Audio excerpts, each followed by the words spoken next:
Maka ketika terjadi ingkar, wajib memberikan bayinah, gitu loh, bukti. Saya yang mengingkari nasab tersebut juga diwajibkan untuk mengeluarkan bayinah. Bayinah apa? Bayinah pengingkaran. Apa bayinahnya? Kan gitu. Wahai Ba'alawi, kakek kamu Ubaidillah sudah diisbat belum? Bukan kamu yang perlu isbat. Ya. Gitu loh. Ujungnya. Kakekmu Ubaidillah itu siapa yang isbat? Ya. Gitu. Kalau dia ndak ada di isbat, berarti di sini akar masalah. Gitu loh. Sehingga nyatalah kitab-kitab dahulu tidak menyebut Ubaidillah. Gitu loh. Jelas tidak? Iya. Nah, terus dia tanya, kan tidak disebutkan bukan berarti tidak ada. Betul. Tetapi selama tidak ada bukti keberadaannya, maka dia tetap berkekalan kepada ketidakadaan. Gitu. Jadi nggak perlu marah-marah sebetulnya, gitu loh. Ayo diaji secara sopan, secara kajian, begitu. Bukan framing gitu loh. Kita tanya jawab, dia jawab. Kita tanya dia nggak jawab. Kita harus menjawab pertanyaan dia. Itu kan nggak ilmiah. Orang kalau ngaji belum tamat, tapi gayanya udah seperti imam, ya repot. Ujung-ujungnya orang ditanyain, ente ngaji nahu nggak sih? Kalau kita jawab itu, kita jawab terlalu panjang masalahnya. Bukan itu tujuan saya gitu. Tujuan saya kita diskusi, mencari kebenaran, bahas nasab. Nah kalau mau bahas masalah berarti izin sama moderator untuk mengkhususkan pembahasan kan gitu loh. Jangan memframing orang, ente belajar nahu nggak? Ente yang belajar nahu juga offset, mentaksiskan makna kepada tahyir. Paham? Sebenarnya makna tuh ngaji nih kitabnya nih, saya sebutin nih kitabnya. Nah kalau sekarang kita kan sedang meneliti Ba'alawi, Ubaidillah ini siapa yang syuhrohnya ada nggak? Syuhrohnya nggak ada. Syahadah juga nggak ada. Bagaimana orang di abad 500 tahun kemudian mampu mengsyahadah tanpa riwayat? Itu pertanyaan yang harus dijawab. Gitu. Sampaian punya cucu ke-10 atau ke-20. Apalagi yang sekarang nih, cucu ke-30 misalkan, atau ke-25 misalkan. 27. Ya kan? Bagaimana cucu ke-25, ya kan, bisa mengakui keberadaan engkongnya yang namanya Abdurrahman misalkan, tanpa data. Iya. Dan Anda sebagai ahli nasab bagaimana bisa mengiyakan? Kalau kita mau jujur, diskusi kemarin, saya sportif nih ya, nggak ada kalah menang. Saya belum puas juga. Kebenaran dalam diskusi kemarin belum terungkap. Gitu. Kalau dia menyangka diri dia benar, itu dusta. Gitu. Kenapa? Pertanyaan dari kita juga belum mampu dia jawab dengan mantap. Jadi kalau pingin adil dan jujur, diskusi kemarin ibaratnya bagaikan orang kopi kongko-kongkoan, yang jelas orang ada kesimpulan. Standar fikih harus ada isnad. Pernah nggak sampai yang dengar kita berguru kudu ada sanad? Benar nggak? Itu ilmu apa kita belajar? Ilmu fikih kan? Ilmu tauhid. Iya nggak? Artinya nggak akan luput segala sesuatu yang masuk dalam agama itu tentang sanad. Sanad itu harus mutasil. Kita ngaji kitab nih, kayak di pesantren. Matan takrib, ya kan, amat takrib, fatul qarib, bajuri, i'anah, itu kan ada CBSA-nya, itu sanad jalur kan. Nah disitulah persoalan. Imam An-Nawawi ngomong, Imam An-Nawawi bicara di dalam makolahnya apa kata beliau? Wa ma'na hadzal kalam in ja'a bi isnadin sahihin qabilna haditsahu wa illa taraknahu. Apa katanya? Makna perkataannya laulal isnad, ya kan? Nah, itu adalah jikalau seseorang mendatangkan sesuatu dengan membawa sanad yang sahih, qabilna, kami terima. Wa illa, jika tidak membawa dengan sanad yang sahih, tarakna, kami tinggalkan. Itu halus bahasanya. Kalau bahasa kita gue campak keluar baru percaya gitu kalau bahasa Betawinya tuh. Kalau bahasa kasarnya. Kalau lu bawa sanad yang sahih, gue yakinin, gue percaya, gue terima, gue amalin. Tuh, kalau bahasa kita nih. Iya. Tapi kalau lu bawa informasi tanpa sanad, apalagi tanpa sanad, dengan sanad tidak sahih aja lu bawa, ya, gue campak keluar, orang terima. Kalau bahasanya tuh. Tinggal. Nah, yang berhubungan langsung dengan kaidah ilmu nasab yang mana? Ya. Ini termaktub di dalam kitab Al-Kafi Al-Kafil Muntakhab halaman 23. Watan kasimu ila arba'i darajatin. Jadi penetapan derajat nasab itu terbagi 4. Ada 4 kategori. Yang pertama an-nasabus sahih. Nasab yang sahih. Apa nasab yang sahih? Huwallazi thabbata bil bayyinati syar'iyyati sahihati bi syahadati sima'i bil istifadah.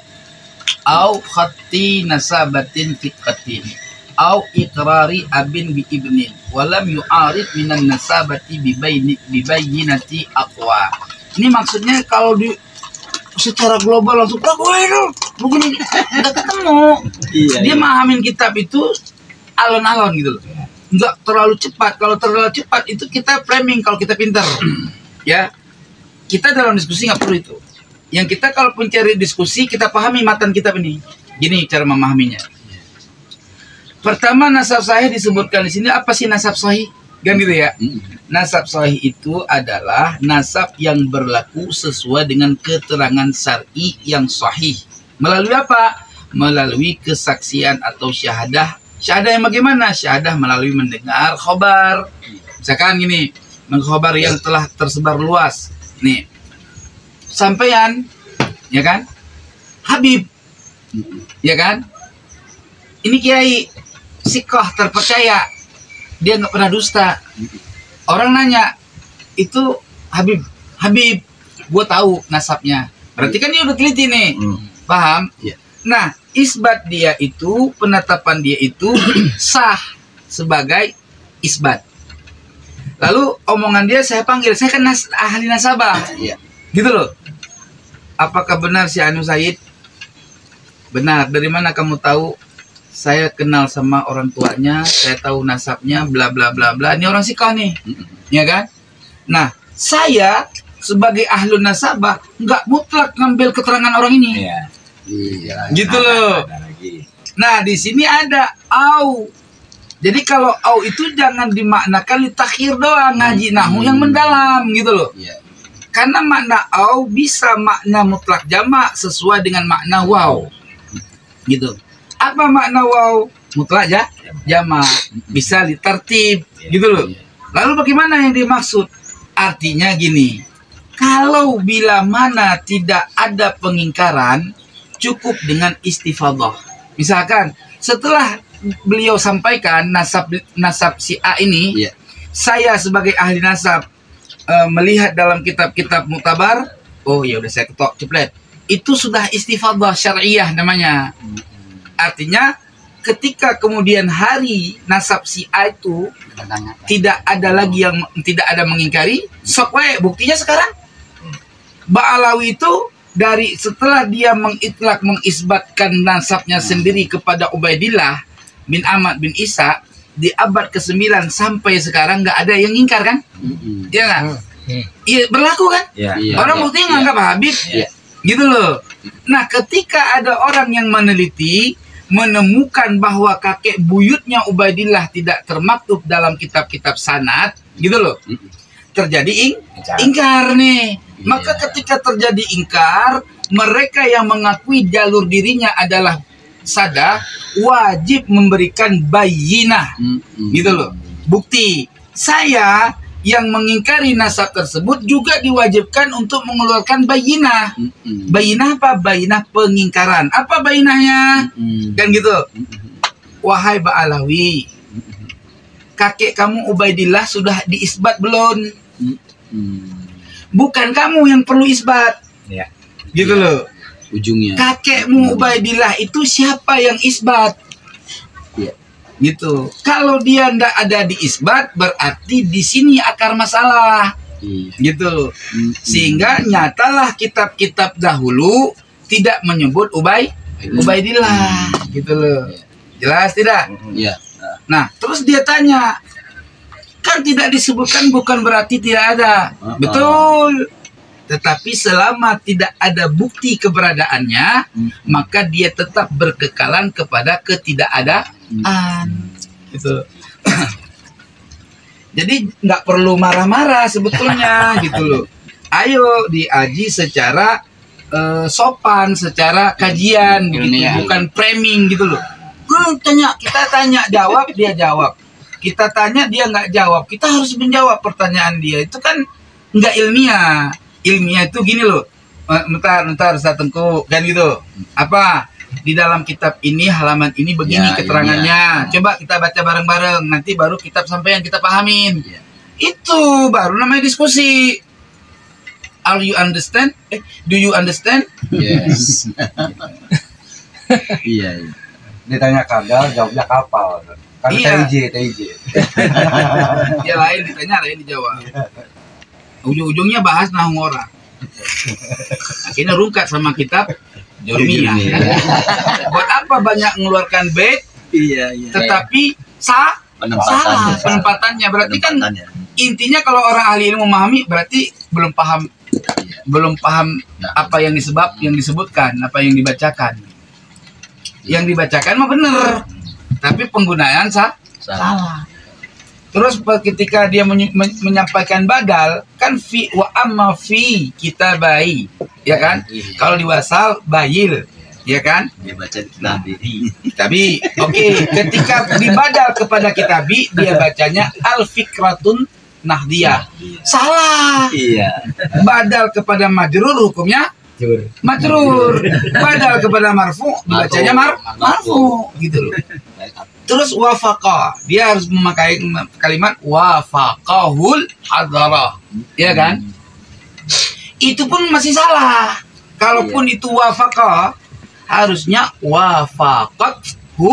wafaqathul hadaratu, karena al hadarah itu muannas, ya enggak? Berarti kalau dia memakai wafaqahu, tidak sesuai antara fa'il dengan yang dimaksud fa'ilnya, yang dimaksud mufrad muzakkar, yang dirujuk kepada mufrad muannas misalkan, gitu. Ini sama. Ya, paham nggak kira-kira? Paham. Ngaji ini. Jadi ngaji kandang kupu kan. Ngopi dulu. Kata Ibe ngaji kandang ini. Tapi manfaatnya bisa Bukti au bisa mempunyai makna waw. Di sini disebut anna au bi makna waw ad-dalatu ala mutlaqi jam'i. Ya. Dalam kitab mana? Orang kalau ngaji masih kitab-kitab rendah, jadi sombong ya. Orang kalau ngaji belum tamat, ya. Kalau kita bilang kitab rendah nanti kita offset ya. Kita nggak ada yang rendah semua, ya. Ngajinya belum tamat tapi gayanya udah seperti imam, ya. Repot, ujung-ujungnya orang ditanyain, ente ngaji nahu nggak sih? Kalau kita jawab terlalu panjang masalahnya. Bukan itu tujuan saya, gitu. Tujuan saya kita diskusi, mencari kebenaran, bahas nasab. Nah, kalau mau bahas masalah au, berarti izin sama moderator untuk mengkhususkan pembahasan au, kan gitu loh. Jangan memframing orang, ente belajar nahu nggak? Ente yang belajar nahu juga offset, mentaksiskan makna au kepada tahyir. Paham? Sebenarnya makna au tuh ngaji nih kitabnya nih, saya sebutin nih kitabnya, ya. Baca di kitab karangan Imam Kamaluddin Abu Barakat Abdurrahman bin Muhammad bin Abi Sa'id Al-Ambari An-Nahwi. Beliau lahir di tahun 531 Hijri, wafat di tahun 577 Hijri, usianya 46 wafatnya. Artinya ulama yang menyatakan bahwa au itu bisa mempunyai makna wow itu di abad ke-6. Ahli nahu, bukan ece-ece, kan gitu loh. Terus kita ini siapa yang mementaksiskan litakhyir? Kita kasih tahu contoh nih di Quran. Di Quran Allah berfirman di dalam Al-Quran, wa arsalnahu ila mi'ati alfin aw yazidun. Surat As-Saffat ayat 147. Kalau dimaknakan au tartib kan au takhir, berarti boleh 100.000, boleh lebih. Iya. Orang kena. Iya. Tafsir nggak mengarah begitu. Berarti maknanya di sini ada dua au sini mana? Ada makna au bal mana aunya? Bahkan. Maknanya bahkan. Dan kami mengutusnya, itu nanti kita tadi kepada rujuk dhamir pada Al-Quran ya. Kami mengutusnya kepada 100.000 golongan atau orang atau pasukan atau prajurit, ya kan? Au yaziduna, bahkan lebih, gitu loh. 100.000 itu kalau dimaknakan au bimaknal bal. Bal kan harfu atop juga, ya kan? Iya. Atau au itu maknanya wow, maknanya mutlak jamak. Apa bagaimana? Dan kami mengutusnya ila mi'ati alfin, kepada 100 prajurit atau 100 orang, ya kan? Au yaziduna ay wa yaziduna, artinya dan mereka menambahkannya sendiri lagi, kan gitu loh. Jelas. Jadi au itu bukan semata-mata makna litakhyir. Ngaji dulu ilmu nahu biar dalam, jangan mudah nggak nyalain orang, gitu loh. Jelas. Berarti yang dimaksud di dalam yang kita sampaikan kemarin betul. Pertama kita mengurut ya satu kasus tentang nasab seseorang secara syuhrah syariah, nggak ada pengingkaran, cukup, nggak perlu ada yang lain, gitu loh. Tapi ketika ada pengingkaran, berarti syuhrah dan syuhrah istifadah, setelah itu ada pengingkaran, mesti ada bayinah. Apa bayinahnya? Adanya ahli kitab, ahli nasab yang dapat menjelaskan atau mengisbat nasab seseorang itu, gitu loh. Ini tertib manazil namanya, one by one. Jadi pada kenyataannya secara amrun ta'akul, lo Habib, ya udah Habib, nggak ada yang ingkar, berarti cukup syurah wal istifadah. Tapi ketika ada yang ingkar, bagaimana mempertahankan syurah istifadah? Gitu, mesti ada bayina. Contoh, saya kasih contoh lebih makul nih. Sampaian punya anak Abdurrahman, ya nggak? Ini kebenaran ini. Begitu ada yang nanya, nama siapa? Samsul. Sul, anak ente Abdurrahman, ya kan? Iya, kata dia. Udah jelas nih. Ini udah isbat dari bapaknya. Langsung bapak, berlaku nggak orang mengingkarinya? Ya nggak berlaku dong. Kalau bapaknya langsung isbat, nah di situ kan ada Bapaknya langsung. gitu loh. Atau ikraru abin bi'ibnin, gitu. Nah sekarang Ahmad bin Isa pernah nggak mengikrar Ubaidillah itu anaknya? Pernah nggak? Kalau pernah, mana datanya, gitu loh. Jelas nggak kira? Jelas. Gitu. Nah karena tidak pernah mengikrar, maka ahli nasab pun tidak pernah mencatat, gitu loh. Jelas nggak kira-kira? Jelas. Kasus kedua, bapak udah mati. Maaf ini panjang umur. Contoh, ya kan? Anaknya Abdurrahman, terus ada Husain, ngaku anaknya Samsul, ya kan? Padahal anak angkat. Nah, si Abdurrahman ini anak kedua, yang anak pertamanya anak angkat. Paham nggak kira-kira? Paham. Artinya si Abdurrahman karena dia masih kecil, dia nggak tahu nih abang gua bener apa bukan, kan gitu. Betul nggak? Abang kandung apa? Kebetulan bapaknya meninggal, maknya juga mati. Kan nggak kena, itu kan perlu syahadah namanya. Nah di kampung taunya itu anaknya Samsul, karena memang dari orang dibawa dari samaan mana gitu. Betul. Jelas nggak kira-kira? Jelas. Ketika si Husain gede, Abdurrahman gede, ya kan? ada saudara dari Samsul. Kasih tahu. Ngasih tahu, Iya. Man, itu Babalo. bukan babalo, itu Iya. bukan Sudah ada adik, kandung. abang lu bener, gitu. Bukan abang kandung lo. Bukan abang kandung lu bener. Iya. Lah, abang tahu dari mana? Lah kan gua adik babalo, Iya. gua tahu bener dia, Bener. gitu kan. Jadi ingkar, terjadi pengingkaran. Untuk benar omongan abang kan bisa juga dusta abang nih, Betul. gitu Apa kan. buktinya, bayinahnya Pak? Nah, kudu ada bayina. Iya. Tadi dia udah istifadah kan? Iya, syukur. Gitu.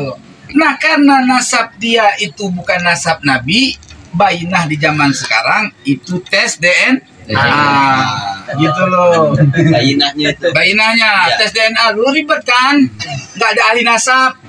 Gitu loh. Iya. Paham nggak? Kecuali ada ahli nasab Nabi nih. Oke, kalau begitu ditanya, nasab kamu siapa, nama bapak kamu? Bapak saya Samsul, ya kan? Udah? Iya. Bapak saya Samsul. Karena ada pengingkaran dari pihak keluarga, Iya. maka yang mengingkari dibai'ah, disumpah. Demi Allah kamu meyakini bahwa ini anaknya bukan anak si Anu. Li'an nanti jatuhnya. Jadi dalam pasal itu ada pasal li'an. Kalau bahasa Ya. kalau bahasa hukum fikih kan li'an itu suami istri, suami menafikan nasab anak Ya. itu, kan gitu loh. Nah, nanti disumpah oleh kadi. Ketika sudah disumpah, diitlak oleh kadi, gitu loh. Apa yang diitlak oleh kadi? Ketika kadi mengitlak bahwa Iya. siapa namanya tadi, si Husain, Iya, putusan. ya karena udah ditalaah sesuai dengan istifadah, Iya. sesuai dengan syuhrah, orang kampung pada kenal, Iya. dia anaknya si Samsul, cuman abangnya jauh tinggal di sana, tahu-tahu bilang itu bukan anak si Samsul, maka di syuhrah, cepret. Kenapa? Itu dengan nasab yang dekat, gitu loh. Nah, kalau sekarang kita kan sedang meneliti Ba'alawi, Ubaidillah ini siapa yang syuhrah? Syuhrahnya ada nggak? Ujungnya. Syuhrahnya nggak ada. Syahadah juga nggak ada. Iya. Bagaimana orang di abad 500 tahun kemudian mampu mengsyahadah tanpa riwayat? Itu pertanyaan tuh yang harus dijawab. Iya. Gitu loh. Sampaian punya cucu ke-10 atau ke-20. Apalagi yang sekarang nih, cucu ke-30 misalkan, atau ke-25 misalkan. 47. Ya kan? Bagaimana cucu ke-25, ya kan, bisa mengakui keberadaan engkongnya yang namanya Abdurrahman misalkan, tanpa data. Iya. Dan Anda sebagai ahli nasab bagaimana bisa mengiyakan? Kasyaf, Nggak bisa. main ilmu kasyaf. Impi nggak bisa. Kalau main kasyaf nggak apa-apa. Berarti nasab itu sah menurut ilmu kasyaf. Paham nggak kira-kira? Paham. Ya. Ini yang kita bikin makalah. Kemarin kan kita nggak sempat bikin makalah itu karena kita sudah tak taruh di kepala kita. Iya. Cuman karena posisi diskusi itu Iya. Diangetin. udah apa namanya, kita panik gitu loh, panik. Ya orang panik tahu sendiri ya. Iya, hilang gitu. Hilang. Digebrak Bang. duluan. Bang. Tapi kublak kan ya. Dipanah, nyangkut di dada. Ya kan kalau band perang itu ya. Dihantam, wah. Hormatin orang katanya kan ya. Akhirnya kita panah sekali, jebret, dengkotnya yang kena. Ya kan? Iya. Artinya kalau kita mau jujur, diskusi kemarin, saya sportif nih ya, Iya. nggak ada kalah menang. Saya belum puas juga. Jadi kalau ada yang menganggap saya diskusi saya menang, saya nggak puas. Kenapa? Kebenaran dalam diskusi kemarin belum terungkap. Gitu. Kalau dia menyangka diri dia benar, itu dusta. Gitu. Kenapa? Pertanyaan dari kita juga belum mampu dia jawab dengan mantap. Jadi kalau pingin adil dan jujur, diskusi kemarin ibaratnya bagaikan orang kopi kongko-kongkoan, yang jelas orang ada kesimpulan. Wallahul muwaffiq ila aqwamit thoriq. Wassalamualaikum warahmatullahi wabarakatuh.